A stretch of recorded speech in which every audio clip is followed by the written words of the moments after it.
Hola, espero se encuentren muy bien. En este video voy a explicarles qué es la autonomía.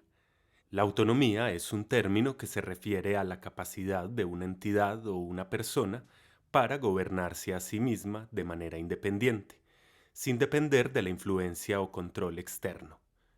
Es un concepto que tiene aplicaciones en diversas áreas, desde la política hasta la filosofía y la psicología.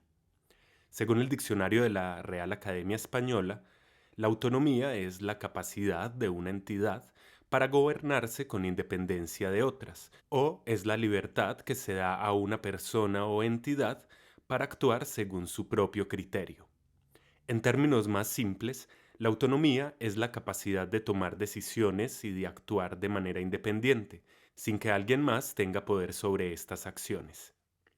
La autonomía se puede aplicar en varios ámbitos, como la política, la educación, la psicología.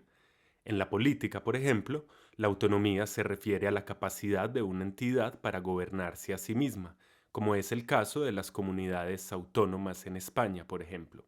En la educación, la autonomía se refiere a la capacidad de los estudiantes para aprender de manera independiente y tomar decisiones sobre su propio proceso educativo.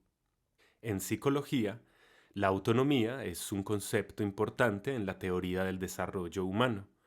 Según el psicólogo estadounidense Lawrence Kohlberg, la autonomía es una de las etapas del desarrollo moral. En esta etapa, las personas comienzan a tomar decisiones basadas en sus propios principios y valores, en lugar de seguir simplemente las normas impuestas por la sociedad. Es importante destacar que la autonomía no significa que una persona o una entidad actúe de manera completamente independiente sin considerar el bienestar de los demás. Por el contrario, la autonomía debe estar equilibrada con la responsabilidad y la consideración hacia los demás. La autonomía no es sinónimo de individualismo extremo, sino que implica la toma de decisiones responsables y consideradas que toman en cuenta el impacto que pueden tener en los demás. En conclusión, la autonomía es un concepto complejo que tiene muchas aplicaciones en diferentes áreas, desde la política hasta la psicología.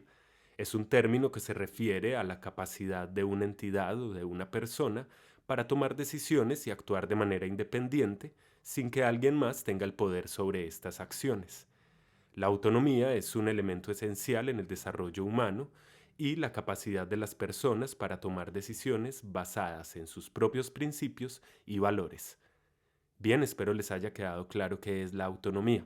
Recuerden suscribirse, activar la campana y darle clic en me gusta si les fue útil este video. Chao, chao, hasta la próxima.